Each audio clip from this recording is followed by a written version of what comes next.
Go around. Hold the glide.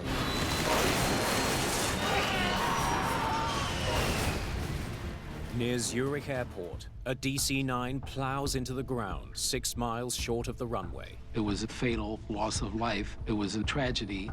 You have impressions and smells that you never forget. It changes you. Pitch and roll, fine. Flaps, good. No stabilization problems. Close analysis of the evidence only deepens the mystery.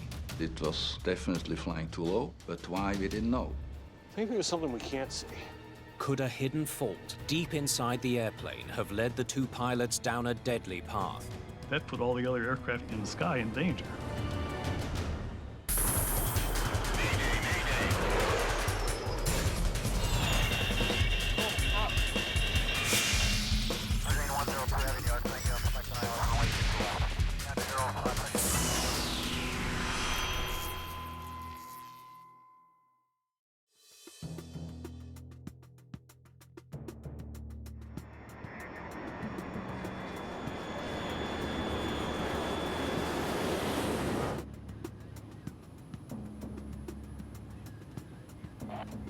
Zurich, good evening. Alitalia 404, descending 100. Echo received. Alitalia 404, Zurich arrival, good evening. The crew of Alitalia Flight 404 is nearing the end of an evening flight to Zurich, Switzerland. Alitalia 404, fly heading 325, radar vectors to ILS 14. Radar vectors to runway 14 on heading 325. Captain Raffaele Liberti is a senior Alitalia pilot with more than 20 years' experience. How much is the visibility? Visibility is 9 kilometers. First Officer Massimo De Fraya is the pilot flying the plane tonight. He's new to the airline, having joined just last year. Franco Bergante also flew for Alitalia in the 1990s. At the time, it was one of the safest companies and best trained in the world. I knew the captain very well, the co-pilot a little less. There are 4 flight attendants and 40 passengers in the cabin. Thank you. Several of the passengers are Swiss industrial workers heading home after a lengthy stretch of work.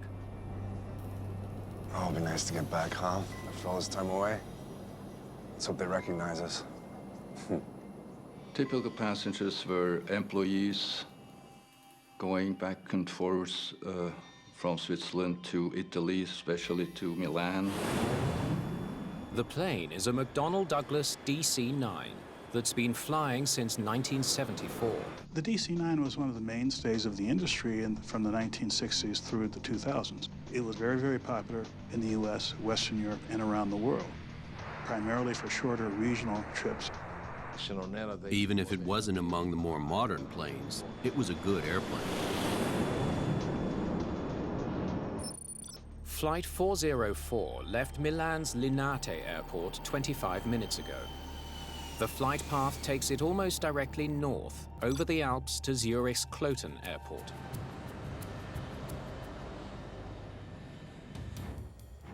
Lufthansa 1873, maintain 240.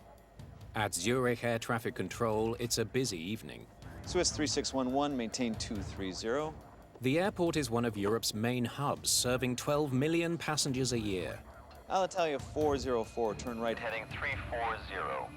Right 340. Alitalia 404. Alitalia 404 is lining up for its approach to the airport. You should slow down a bit. The faster you go, the less time you have for landing. Alitalia 404, reduced to 210 knots. 210 knots, reducing. 404. You see? The pilots are preparing for what's called an ILS, or Instrument Landing System approach. The instrument landing system is a series of technology is primarily radio transmitters on the ground that allows an aircraft to align itself both vertically and horizontally with the runway. Alitalia 404, reduced to 180 knots. Reducing 180,404. Do you have the glide slope?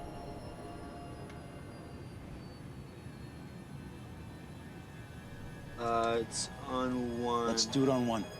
The crew sets the navigation instruments to pick up the ILS signal from the runway. Radio unconfirmed.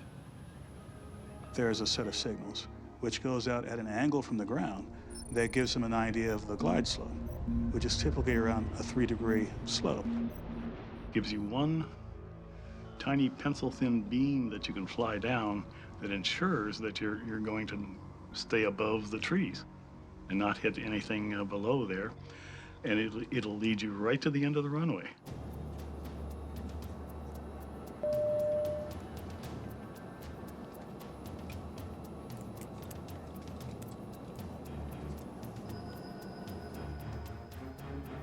Alitalia 404, reduced to 160 knots. Reducing 160. Capture loc, capture glide path so we're on the beam. Flight 404 is third in line on approach, the runway 12 miles straight ahead. The pilots can't see it yet, but their navigation instruments show they are locked on to the proper signals.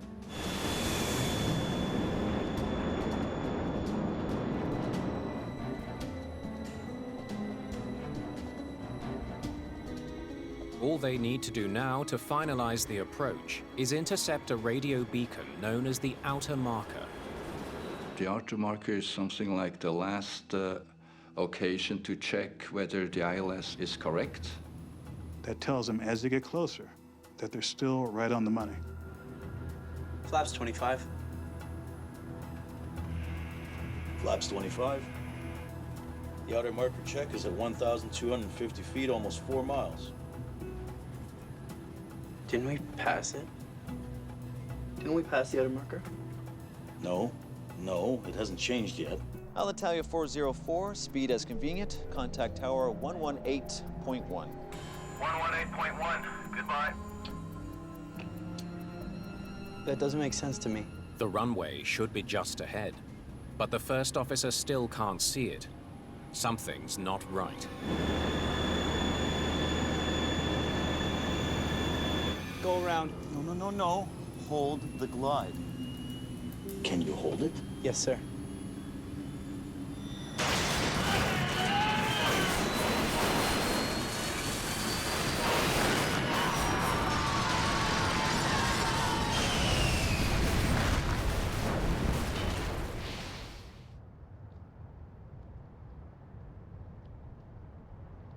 Lufthansa 1034, reduced to 160 knots.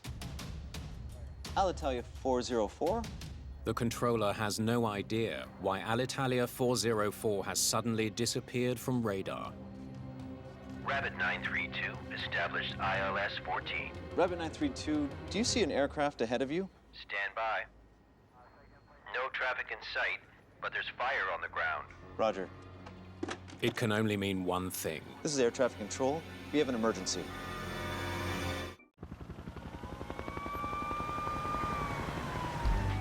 Swiss and German firefighters rush to the site of the crash of Alitalia Flight 404, a forested hillside 6 miles from Zurich's Kloten airport. At first, you could see a glow in the woods, and there was a taste of burning rubber. And when we could finally see the actual crash site, it was horrific. The plane has cut a swathe through the trees, scorching the surrounding area. The scale of the destruction is staggering. The airplane was completely destroyed. The main goal was to save people. But as fire crews suppress the flames and comb through charred debris, they can find no one to save. All 46 people aboard the flight are dead. I was very upset because it was a loss of someone close.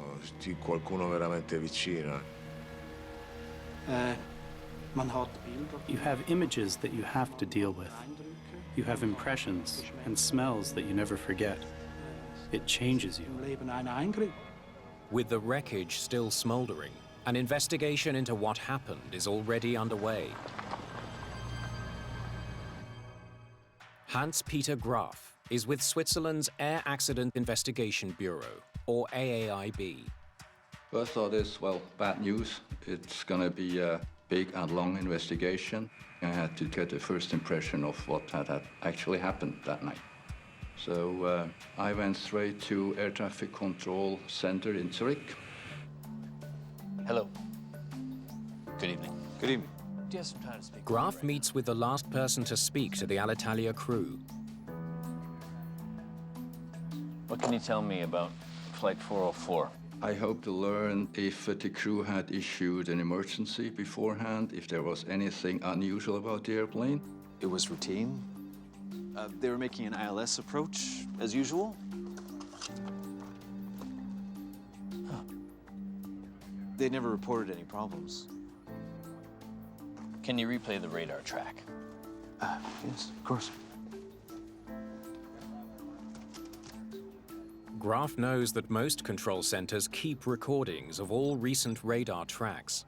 I had a closer look at the radar screen itself. I saw the airplane symbol, AZ404, together with the altitude reading on the screen.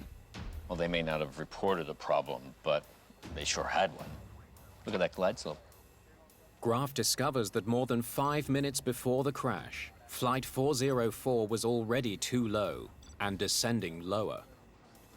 I noticed that the airplane was flying 1,200 feet below the actual flight path. The proper glide slope would have taken the DC-9 on a gradual descent right to the foot of the runway. Instead, the plane flew an almost parallel path more than 1,000 feet lower, right into the side of a small mountain. You didn't notice their altitude? What? I was juggling 6 flights. All the 404 calls were normal. They said they were on glide.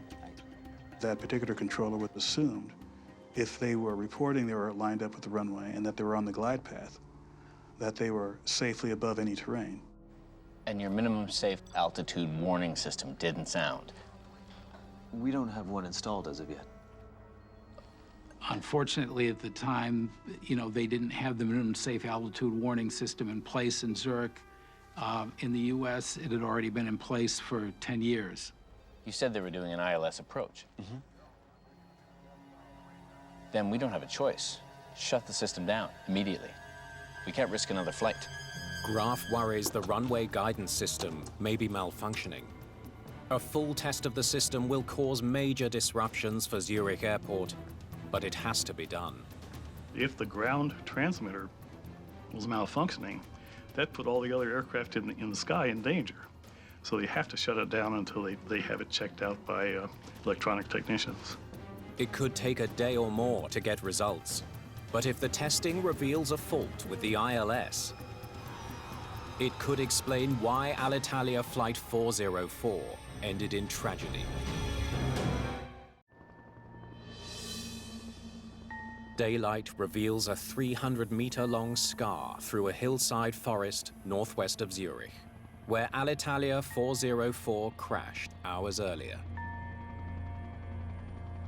Joining the investigation is Bob Benson of the U.S. National Transportation Safety Board.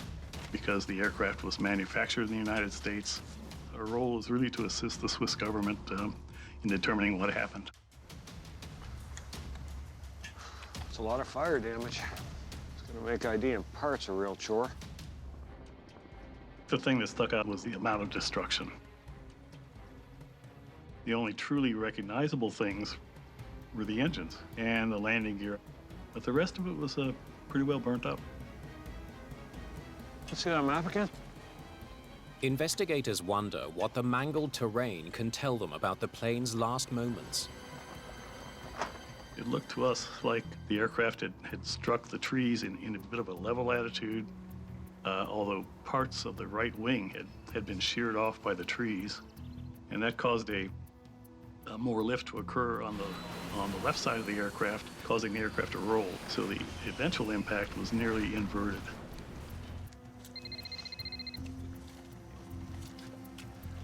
Hello, Benson. Benson gets word on Zurich Airport's instrument landing system. That's for certain? Okay. Overnight testing has revealed that the guidance technology is in perfect working order. Captured loc. Captured glide paths, so we're on the beam. It means the ILS was sending the proper signal throughout Flight 404's descent to the airport. The ILS is fine. So whatever brought that plane down, the evidence has got to be here, somewhere. That led us to believe that perhaps there was a problem on board the aircraft rather than on the ground. More answers about the mysterious crash may be close at hand. The team has recovered both of the plane's black boxes. But they won't know if the data they need has survived the crash until they get the recorders to a lab for analysis. So, they were cleared for runway 14. Looks like they're on the right heading. They're way too low. It's like they don't even know the hill's there. Wonder how well the pilots knew the route. Searching for answers, investigators look into the pilot's work records. They discover that besides being a senior Alitalia pilot, the captain was also a former military airman. We learned that the captain had over 10,000 flying hours. Zurich, good evening. Alitalia 404, descending 100. Echo received. What's more, the Milan to Zurich route was nothing new to him. The captain, who has flown this route many times in his career, was pretty familiar with it. They learned that the 28-year-old first officer was far less experienced, but his record is spotless, and he'd also landed at Zurich before. Both pilots had flown this route many times before in the same cockpit sometimes, so they were familiar with what the approach should look like. Across Zurich and throughout Europe, news of the crash has left people rattled. The quiet city, best known for its banking sector, hasn't seen a major air disaster in almost 20 years.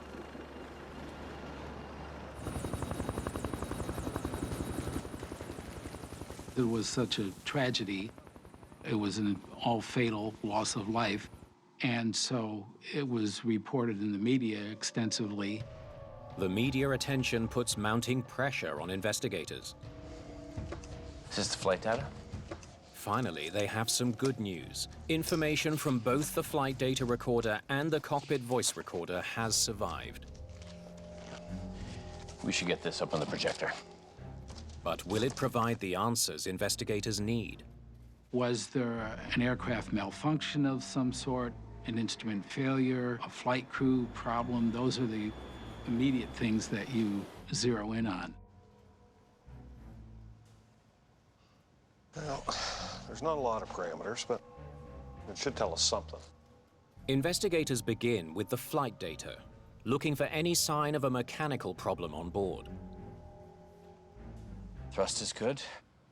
Although the thing was reasonably ancient compared to the modern ones, it only had 10 parameters. 2 of those parameters were engine pressure ratio, which means how much thrust the engines were putting out. And they showed us that the engines were operating normally up until the time of impact. Pitch and roll, fine. Flaps, good. Yep. No stabilization problems. Everything seems normal from a mechanical standpoint. Even the glide is smooth and straight. It's just all over 1,000 feet too low. I don't get it. The data doesn't reveal any mechanical failure that can explain the crash. It only confirms the mysterious glide path recorded by air traffic control radar. On the FDR data, we could not find any technical issues at all. The airplane performed as per design. It was definitely flying too low, but why, we didn't know. He set up the playback machine. We need to hear what was going on in that cockpit.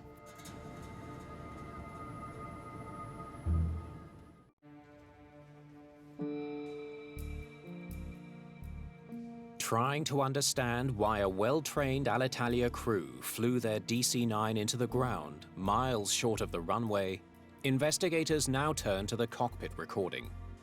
Something was going wrong with the perceptions of the crew, perhaps the aircraft itself, to cause it to be almost 1,000 feet, maybe a little bit more, below where it should have been on the approach. So that became a focus.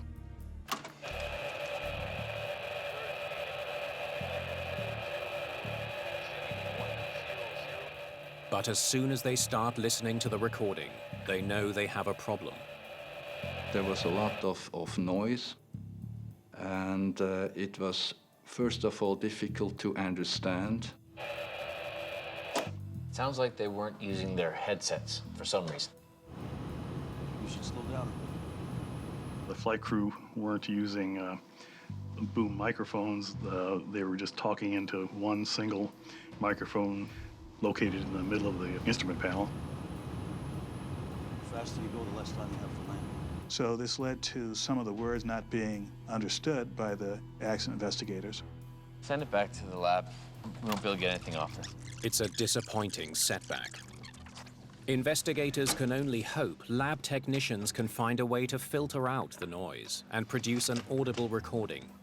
So it was very difficult for the investigators to create a true transcript. In a facility at Zurich Airport, investigators survey wreckage recovered from Alitalia Flight 404.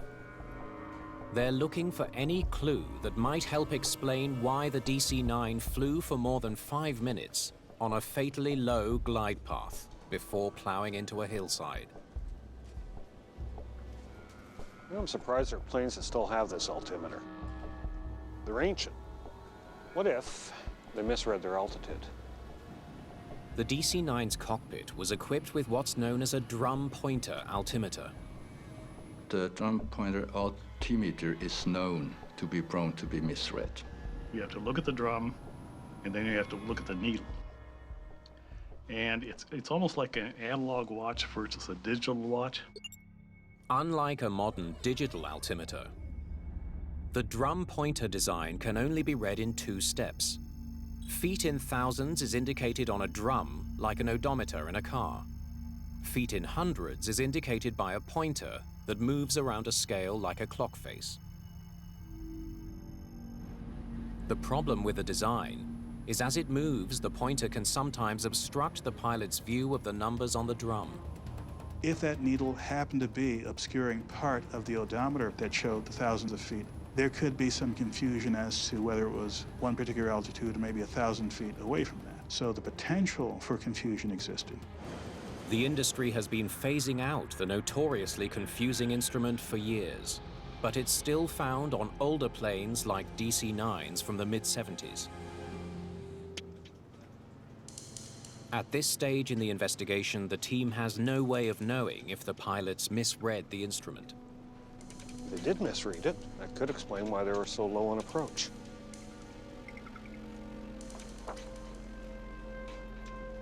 But the GPWS would have warned them. The Ground Proximity Warning System, or GPWS, is an onboard technology designed to help pilots avoid terrain. The system bounces radio waves off the ground below to measure altitude and sounds a cockpit warning if the plane gets too low. And there's no mistaking that alarm. Investigators know the Alitalia DC-9 was equipped with a GPWS, but did the pilots get a warning before the fatal impact? We really need that CVR.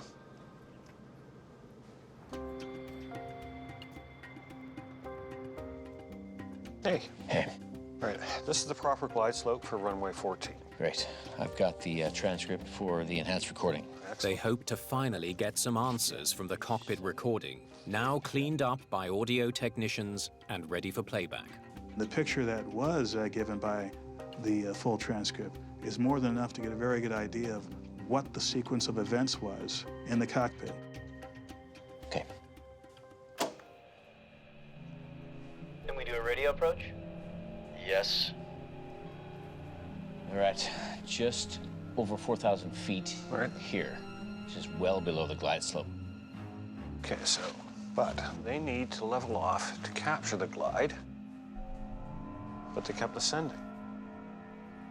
On one. Let's do it on one. Radio 1 confirmed.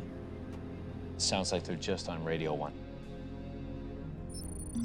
ILS transmitters send radio signals to two navigational receivers in the cockpit, Nav Radio 1 and Nav Radio 2. The pilots can use either one to guide the plane. Investigators now know the crew selected Nav Radio 1, but they're still hoping to discover something about the unusual low glide slope and about the GPWS. Alitalia 404 reduced to 160 knots. Reducing 160. Capture glide path. So we're on the beam. Did you stop it there? On the beam? You're well below the glide slope there. They are more than 1,000 feet below it. So why is the captain saying then that he captured it? What they're hearing from the cockpit only deepens the mystery. Investigators know that right in front of both pilots is an instrument that should be showing their exact glide slope position. It's called a glide slope indicator. There are visual cues, specific systems that are in place that give a pilot an idea whether or not they're too high or too low on the glide slope. Did they misread the altimeter and the glide slope? I mean, that doesn't seem possible. Let's keep listening for the GPWS. Okay. Flaps 25. Flaps 25. The outer marker check is at 1,250 feet, almost 4 miles. Didn't we pass it? Didn't we pass the outer marker? No. No, it hasn't changed yet. Something in that cockpit is confusing these pilots. Alitalia 404, speed as convenient. Contact tower 118.1. 118.1. Goodbye. That doesn't make sense to me. Go around. No, no, no. Hold the glide. The CVR had the first officer attempting to go around and then being countermanded by the captain. There was a lot of confusion there. Can you hold it? Yes, sir.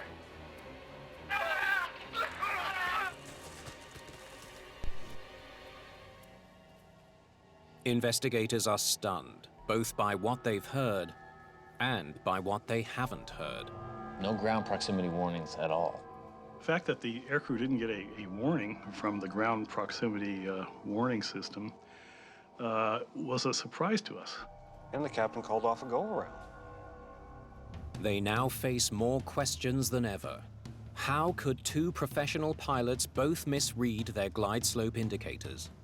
Why did the plane's ground proximity warning not sound? Go around.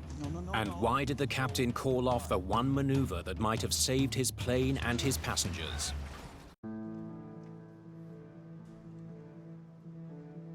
This one looks pretty beat up too. Investigators examine a pair of flight instruments recovered from the cockpit of Alitalia 404, the heading indicators, known as HSIs. They hope the damaged instruments can confirm whether or not the pilots misread their glide slope on approach to Zurich. They recovered the HSI from the wreckage. We wanted to know what was the indication of the glide slope. Okay, so that mark there, is that the same as on the first one? They closely examine a small arrow on the glide slope indicator situated on the right side of each HSI. It's the instrument that tells the pilots if they're flying too high or too low. We found what we call slap marks, which means the indicator, as it was being destroyed, the needles on the indicator slapped against the background. So at the time of impact, you could determine what that instrument was showing you. It did have markings on it showing that they were on glide slope. So they were both indicating on glide. It's a major discovery. It means that both indicators were on the glide slope, and the pilots didn't misread them. Captured loc, captured glide path, so we're on the beam. The captain announced capture because his instrument was showing him he was on the proper descent path, even though he was actually more than 1,000 feet below it. They got what's called a false glide slope. And that kind of led us to wonder how that could occur. The team now needs to understand why critical cockpit instruments were displaying the wrong glide slope. With help from Alitalia, they begin examining the onboard source of that information, the #1 navigation receiver. Did the unit have some kind of defect that caused it to send a faulty signal? I couldn't understand why. Can the autopilot fly a faulty glide path? Why the pilots don't get warned about that? There must be something totally wrong with this receiver. I don't see any corrosion. All the internal components seem to be in the right place. No obvious defects. Maybe it's something that we can't see, like a short circuit. Well, we had a very good idea that the NAV-1 receiver was putting out false information, but we couldn't directly test it because of damage to the device during the accident sequence. So the Swiss investigators decided to do some testing. Investigators start by deliberately shorting out a NAV-1 receiver and then testing it in a flight simulator to see what happens. Okay, it should be in the menu. I pre-programmed the route as 404 approach. Simulation tests are important during an accident investigation because what you're trying to do is recreate the scenario and circumstances that led up to the accident. Then they simulate the flight path of Alitalia 404.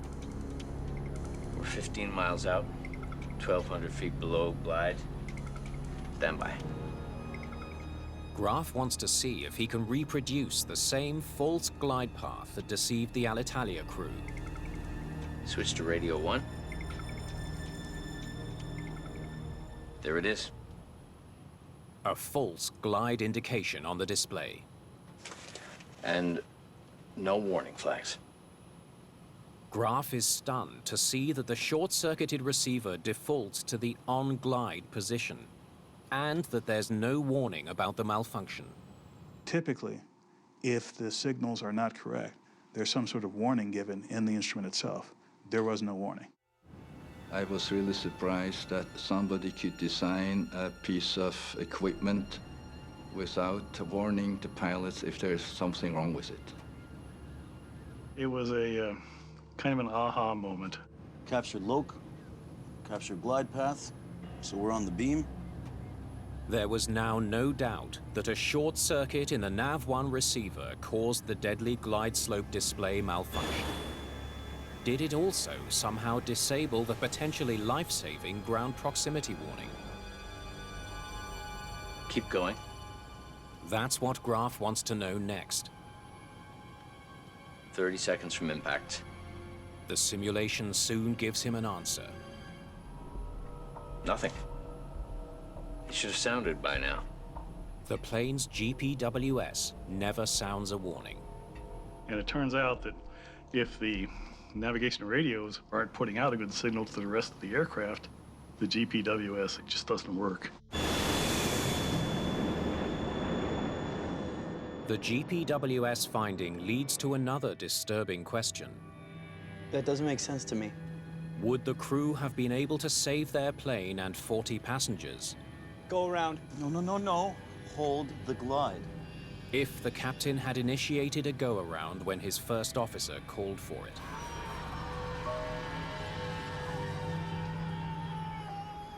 Okay, so no hesitation when I give the order, okay? We're almost there. 5, 4, 3, 2, 1. Go around. Climbing safely. Those poor bastards. Had the captain not intervened, they would have made it.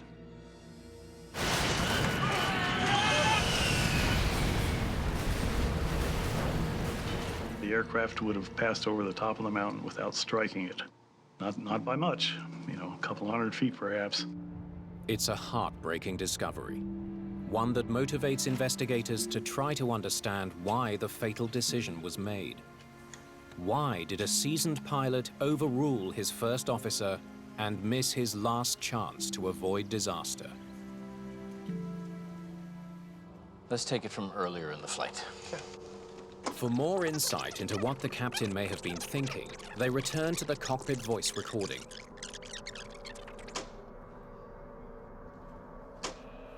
How is it approaching? Approaching, turning left to Schaffhausen. They listen from earlier in the approach to try to get a sense of how well the pilots were working together. I told you not to go on that beacon. It was a crew that had a very experienced fellow in the left seat and a very inexperienced fellow in the right seat. And that always causes a bit of a consternation at times during a flight. Go to the left. You see? You had moved. What emerges is troubling. The captain seems constantly dissatisfied with his first officer. It's compulsory to go there. There seemed to be some sort of mentor-student relationship, the first officer being admonished at some points by the captain. You should slow down a bit. The faster you go, the less time you have for landing. Alitalia 404, reduced to 210 knots. 210 knots, reducing. 404. You see? My impression is that the captain didn't trust the co-pilot's abilities because he already showed that he wasn't very sure what he was doing. Not exactly an ideal working relationship. The captain was a bit tough, and the co-pilot was a bit weak. So let's say that the absence of crew coordination definitely influenced the flight. This doesn't make sense to me. It seems that when the critical moment came and the captain had only a split second to decide, Go around. No. Hold the glide. his opinion of the younger pilot may have colored his decision. When the first officer attempted the go-around, the captain, at the instant, didn't trust him to make a good decision. If there had been a bit more trust between them, who knows? Investigators now understand the human factors that were at play. But the technical failure at the heart of the accident needs further examination. Other planes could be at risk. Investigators need to learn more about the DC-9's design. Thanks for coming right away. They want to know why the Alitalia crew were not warned when one of their nav radios failed. We needed to work together with the manufacturer of the airplane, McDonnell Douglas. So this is the system they use for Nav1. It's an older model, what's known as an unmonitored receiver. Investigators learned that the receiver in question is a King KNR 6030. Unlike newer models, the King receiver doesn't monitor the signal it sends to the HSI. This means it can't warn pilots if the signal becomes interrupted. What's more, in the event of a short circuit, the glide slope indicator will display a centered or on-glide position. This receiver should have been banned from any airplanes. It should never have been possible to install them. That is my opinion. So the pilots had no way to know that it had malfunctioned. Well, there would be other clues in the cockpit. Unfortunately, there are devices within the cockpit that could have given them an indication of something going wrong. They had a standby altimeter that wasn't affected by this navigation problem at all. Why didn't you warn the airlines? We did. We even had a seminar to inform pilots. There were at least a couple of the Alitalia guys there. Investigators are surprised to learn that 6 years earlier, McDonnell Douglas sent a letter describing the problem to all DC-9 operators. Whenever you possibly can, you remove the hazard. That's the first rule. If you can't do that, the second rule is you warn the person about the hazard. That's what they did in this case. So it looks like the airline really dropped the ball.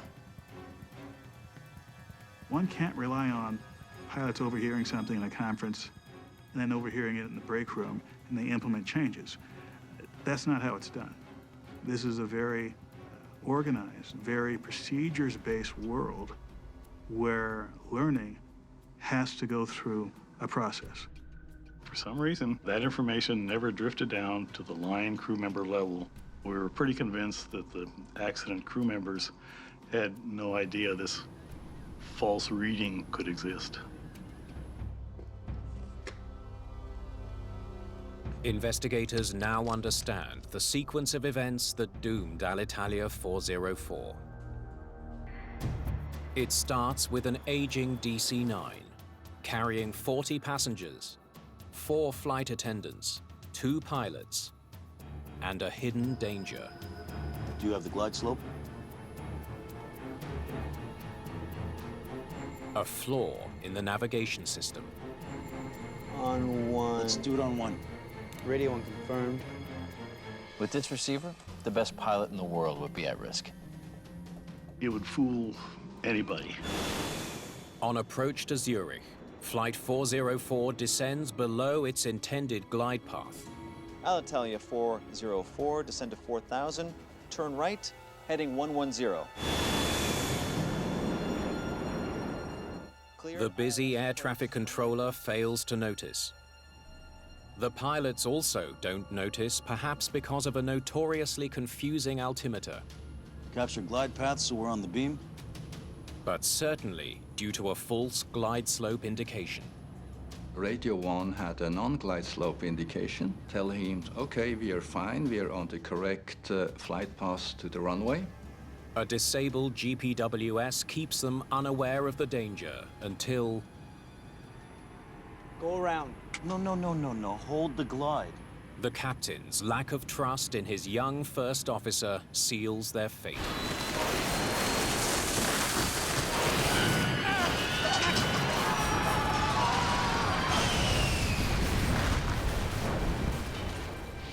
Pin the blame on any one of them, the pilot's role, the air traffic controller's role, the manufacturer of the technology, their role is unfair. This was a multiple input event. In its final report, the Swiss Air Accident Investigation Board calls for the prompt removal from service of all unmonitored radio receivers. If there's any doubt about the functioning of a piece of equipment that has to ensure a safe landing of an airplane, it has no place in the airplane any longer. They also recommend that airlines give first officers more authority in critical flight situations. After the accident, the procedure was changed so that if the co-pilot sees something wrong and calls for a go-around, and the captain doesn't execute it, he's authorized to do it by himself.